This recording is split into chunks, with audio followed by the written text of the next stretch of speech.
Hare Krishna. We are very much intrigued about the word citta. This is the first product of the material creation according to the Vedic philosophy. They call Mahatattva. When the Lord glances on this metal nature, it agitates and it forms into Mahatattva, the great element or the universal intelligence. So, it is a seed of material manifestation we call. So, Mahatattva is predominantly sattvic, meaning it has the quality of purity, knowledge and harmony.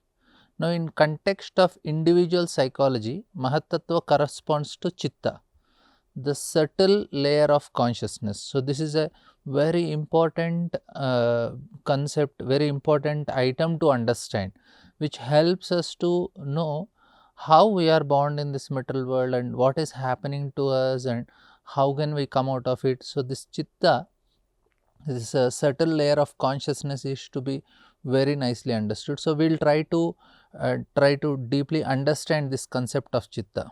So, the nature of Chitta or consciousness, according to Srimad Bhagavatam, the internal mirror of consciousness, it possesses three key elements, qualities we can call. It is Swachhattam, that is purity. When Chitta is pure, it can reflect the Lord's form without distortion. So, we will come to this in detail. And then there is Avikaritvam, the changelessness. It remains steady and undisputed by the fluctuation of mind. So, it remains steady. Avikaritvam means it remains steady. So, even there is fluctuation of the mind also. So, this is changelessness is another quality, and then there is Shantatvam, there is peacefulness. It is a tranquil and not agitated by desires or disturbances. So, this is the original Chitta state. It is in its pure form. Chitta is the medium through which we can perceive the divine. Now, we will see how Chitta functions in everyday life.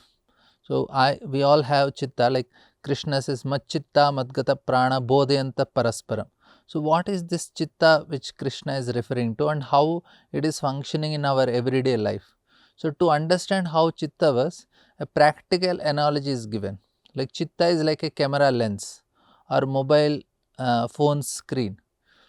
So, whatever we look, our Chitta immediately takes the shape of the object we are observing.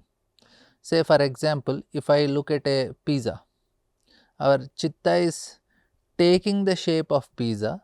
So, what happens is all the memories of whatever we have seen from the past life, this life and all, they are all properly stored in Chitta and they are properly filed and stored. So, as soon as I look at an object, so immediately my Chitta takes that shape, because as such the mind, Manas, which observes these internal impressions and generates, So, what happens is when I look at an object, the Chitta take the shape of that object, goes to the files which are already stored, and then it matches. It says, yes, this is a pizza, this is mango, this is whatever. So, then mind sees the reflection, when mind starts observing these internal impressions, and then it generates a reaction, I want it, I do not want it. So, this is the mechanism of perception and desires. So, we think we are seeing the external object, but in reality the mind is only seeing the shape that Chitta takes.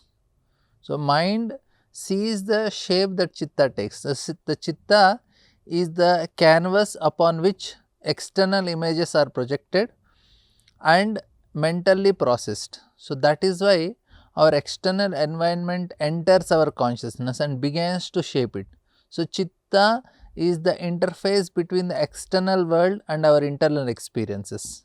So, this is very important to know. Chitta is the interface between the external world and our internal experiences. Chitta is like a mirror of consciousness. So, that is why Lord Chaitanya Mahaprabhu says, Cheto Darpana Marjanam. He says the subtle consciousness within us. He is comparing Chitta with a mirror, because it behaves just like a mirror. It reflects whatever we direct our attention. Say now I take my mobile and I am just opening my camera. So, whatever external world that are seeing, immediately that shape comes in my mobile. So, I look into mobile and mobile is looking to the external world. Similarly, the eyes are looking to the external world and then it goes to the chitta, and chitta, the screen of my mobile is like chitta. So, chitta is taking that shape. So, whatever outside is there, same shapes are seen on the mobile screen, and this is observed by manas. So, that is how it is. So, that is why it is called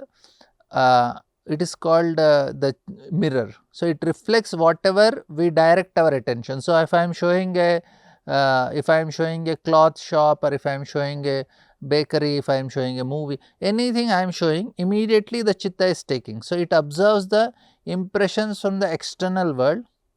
It determines our inner experience based on how clean or contaminated it is. So, this mirror is not the soul itself. It is a faculty of consciousness linked with the subtle body, and it is extremely important for us to understand this, to grow in our consciousness. Now, the quality of pure chitta is avikaritvam, that is changelessness. So, one of the key qualities of pure chitta is avikaritvam, meaning unchanging or undisturbed. So, in this state, the chitta is not agitated by lower modes, rajas and tamas. So, it remains sattvic, pure, luminous, peaceful. The soul, when functioning through such a clean medium, experiences spiritual steadiness. So, this is the original state of chitta, the state of mahatattva at the beginning of creation. Now, we will see that the different gunas affect the chitta. Like tamoguna it affects, and tamoguna when affects chitta, then there is laya, sleep, distraction of awareness, all these things. So, when chitta becomes contaminated by tamas, the mode of ignorance, it experiences laya, a dulling or covering of consciousness. So, laya literally means destruction or disappearance. So, it is a condition of deep sleep, unconsciousness or dullness, where the conscious self is not aware of the world itself. So, now presently our state is like that, it is a condition of deep sleep. We are not whenever we are going for deep sleep, we are not aware of the world. So, that is the laya stage. Now, through the soul is externally conscious, this covering of chitta due to tamas makes us feel unconscious, like during sleep or anesthesia, like that.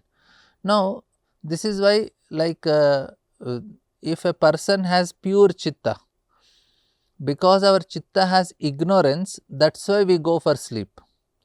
If a person don't have this ignorance in chitta, then he don't need to sleep only. So, that is why we see like pure devotees like Raghunath Das Goswami or Goswami Sir Vrindavana, barely they slept. Even Srila Prabhupada used to sleep 1.5 hours. Their chitta was free from tamoguna, and hence it did not need sleep or recharge or escape. So, their minds were luminous and awake in divine remembrance. So, people who constantly feel sleepy even during any daytime and here there are under the influence of tamogun, most purify their consciousness. That is why we need to chant the Hare Krishna Mahamantra to purify our consciousness. Now, then there is effect of rajoguna on chitta. As such, chitta is sattva. It has effect of tamoguna, that is why we sleep, and it makes us unaware of what is happening around. And then there is rajoguna, this is vikshepa, it is called distraction. So, when chitta is influenced by rajoguna, it experiences vikshepa, mental distraction, restlessness and dissatisfaction. So, it jumps from one object to another, like switching constantly between apps, tablets and browsing, and continuously changing the reels and all, and even the thoughts also. So, this is the hyperactive mind full of desires and lacking focus. So, rajas keeps the chitta unsettled, which leads to anxiety, confusion and chronic dissatisfaction also. So, but laya and vikshepa, or they are called vikaras, are the distortions of our pure consciousness. But avikaritvam, that is the natural state of mahatattva or the chitta, remains undisturbed by these distortions also.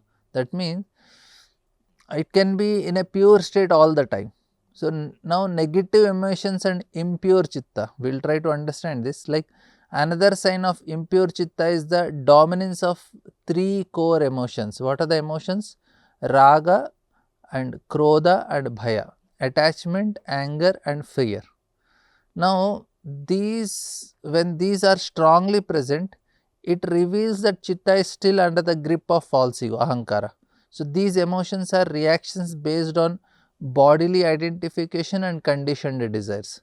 So, purification of chitta removes these emotions and replaces them with calm, clarity and spiritual joy. So, the analogy of clear water, like Srila Prabhupada often compares pure consciousness to still clear water. It reflects everything accurately without distortions. It is peaceful, beautiful and pleasant. Like it's sweet, meaning that the person whose chitta is pure naturally feels inner joy regardless of external conditions. So, this is the state of Sattva where the consciousness is illuminous and stable. So, when this state is achieved, happiness becomes natural and not dependent on sense gratification. So, this is actually what we should achieve, where we are internally experiencing some happiness. We do not need anything outside to experience. So, that is the purpose of life, that when chitta is contaminated, it reflects distorted shapes, objects of lust, envy, anger, greed, etc. But when it becomes purified, it stops reflecting material desires. It becomes pure mirror of Lord's image. So, this is the true state of spiritual consciousness, free from ego and illusion. Thus, purifying the chitta becomes the essence of spiritual practice. We do not need to manufacture visions of Lord. We just need to clean the mirror and Lord's reflection will automatically appear. That is why Chaitanya Mahaprabhu teaches us purify chitta. It is precisely, this is emphasizing that cheto darpana marjanam, cleaning the mirror of mind. Darpana means mirror, right? So, when we are chanting Hare Krishna is a process of cleaning this mirror. So, when the mirror is clean, it reflects the divine form, Bhagavat Bimba. No effect is needed to artificially imagine God. The Lord naturally reveals himself in purified consciousness.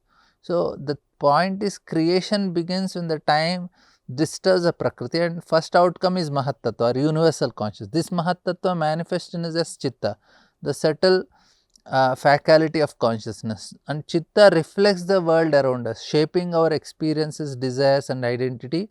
And by chanting the holy name, we purify the chitta, enable it to reflect not the world but the form of the Lord. So, this is the process of spiritual awakening as explained in Bhagavatam and teachings of Lord Chaitanya. So, when the chitta is clear, we no longer need to seek the Lord becomes visible within us.